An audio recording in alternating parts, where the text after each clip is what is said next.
A call to leave the cities. The perils of the cities. Few realize the importance of shunning so far as possible all associations unfriendly to religious life. In choosing their surroundings, few make their spiritual prosperity the first consideration. Parents flock with their families to the cities because they fancy it easier to obtain a livelihood there than in the country. The children, having nothing to do when not in school, obtain a street education. From evil associates, they acquire habits of vice and dissipation. The parents see all this, but it will require a sacrifice to correct their error, and they stay where they are until Satan gains full control of their children. Better sacrifice any and every worldly consideration than to imperil the precious souls committed to your care. They will be assailed by temptations and should be taught to meet them, but it is your duty to cut off every influence, to break up every habit, to surrender every tie that keeps you from the most free, open, and heartily committal of yourselves and your family to God.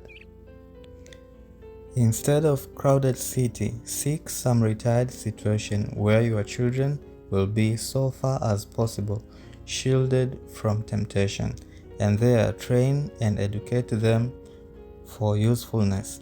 The prophet Ezekiel thus enumerates the cause that led to Sodom's sin and destruction: pride, fullness of bread, and abundance of idleness was in her and in her daughters. Neither did she strengthen the hands of poor and needy. All who would escape the doom of Sodom must shun the cause that brought God's judgment upon the wicked city. City living, not God's plan. The world over cities are becoming hotbeds of vice. On every hand are the sights and sounds of evil. Everywhere are enticements to sensuality and dissipation. The tide of corruption and crime is continually swelling. Every day brings the record of violence, robberies, murders, suicides, and crimes unnameable. Life in the cities is forced and artificial. The intense passion for money getting, the will of excitement and pleasure seeking, the thirst for display, the luxury and extravagance are all forces that, with the great masses of mankind, are turned the mind from life's true purpose. They are opening the door to 1,000 of evils. Upon the youth, they have almost irresistible power.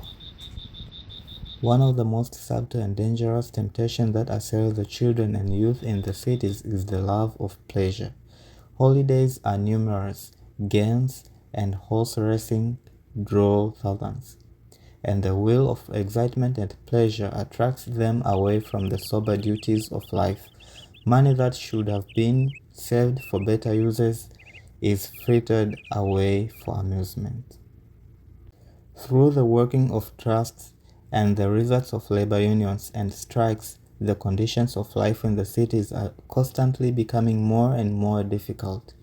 Serious troubles are before us, and for many families, removal from the cities will become a necessity.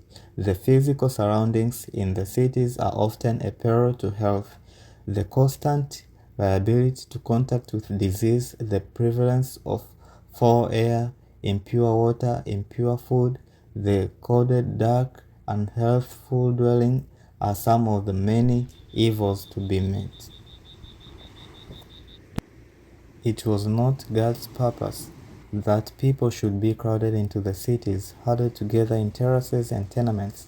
In the beginning, He placed our first parents amidst the beautiful sights and sounds He desires us to rejoice in today. The more nearer we come into harmony with God's original plan, the more favorable will be our position to secure health of body and mind and soul.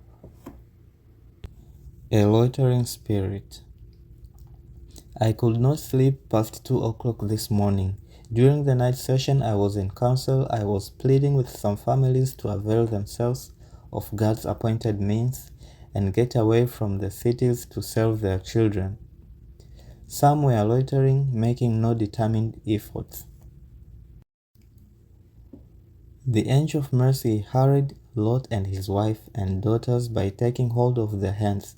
Had Lot hastened as the Lord desired him to, his wife would have not become a pillar of salt. Lot had too much of a lingering spirit. Let us not be like him. The same voice that warned Lot to leave Sodom bids us, "Come out from among them, and be ye separate, and touch not unclean." Those who obey this warning will find a refuge. Let every man be wide awake for himself, and try to save his family. Let him gild himself for the work.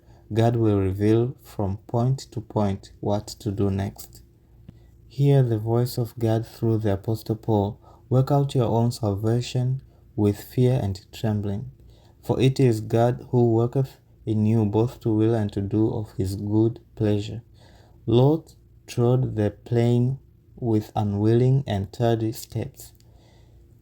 He had so long associated with evil workers that he could not see the peril until his wife stood on the plain, a pillar of salt forever.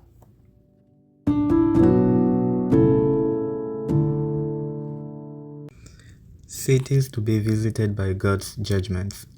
The time is near when the large cities will be visited by the judgments of God. In a little while, these cities will be terribly shaken.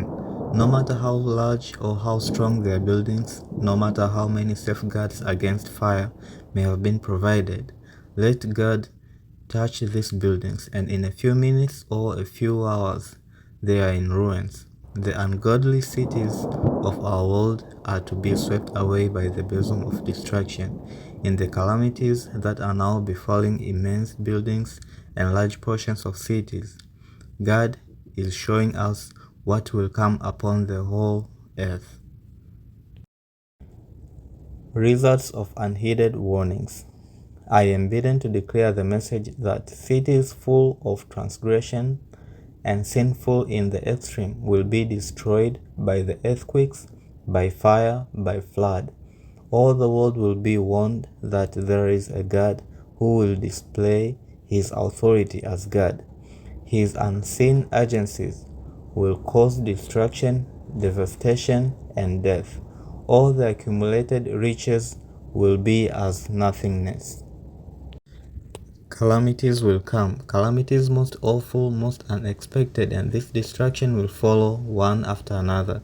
If there will be a heeding of the warning that God has given, and if churches will repent, returning to their allegiance, then other cities may be spared for a time. But if men who have been deceived continue in the same way in which they have been walking, disregarding the law of God and presenting falsehoods before the people, God allows them to suffer calamity, that their senses may be awakened.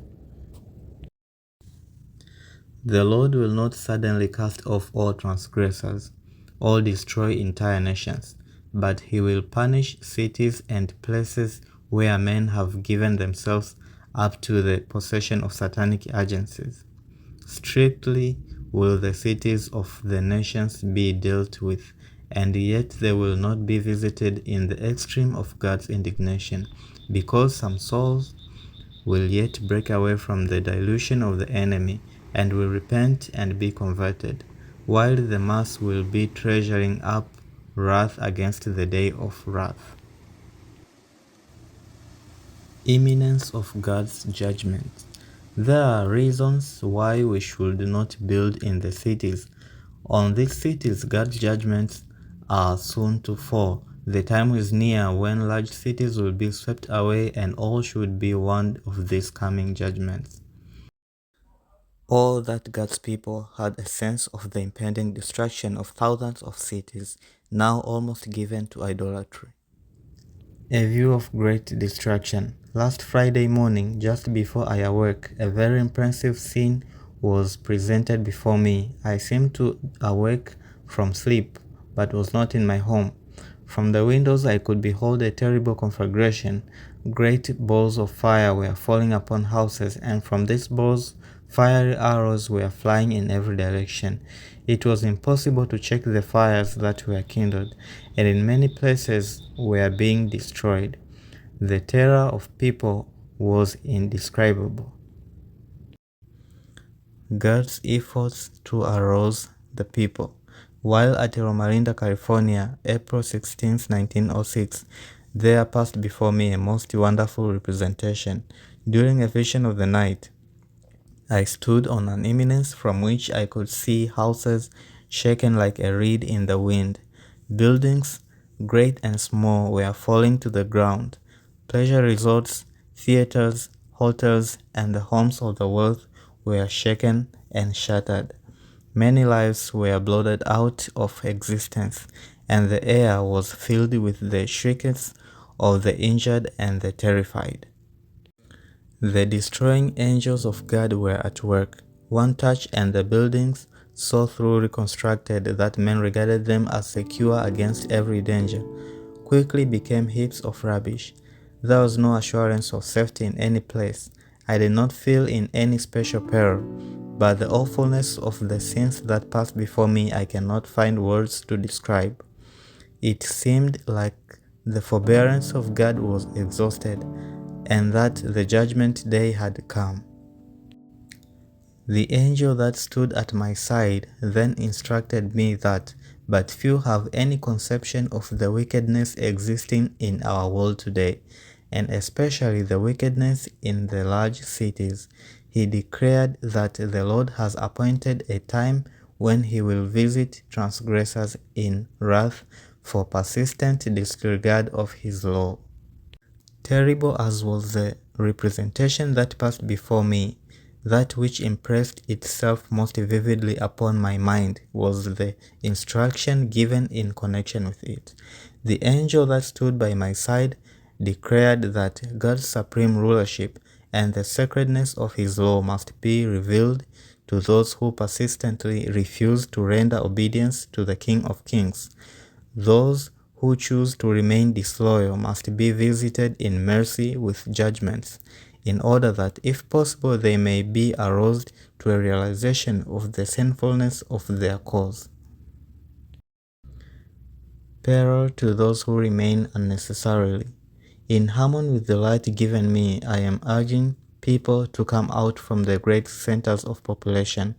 Our cities are increasing in wickedness, and it is becoming more and more evident that those who remain in them unnecessarily do so at the peril of their soul's salvation. I'm Adam, and this is the end of Country Living Chapter 1. You are welcome to Country Living Chapter 2. Thank you, and God bless you.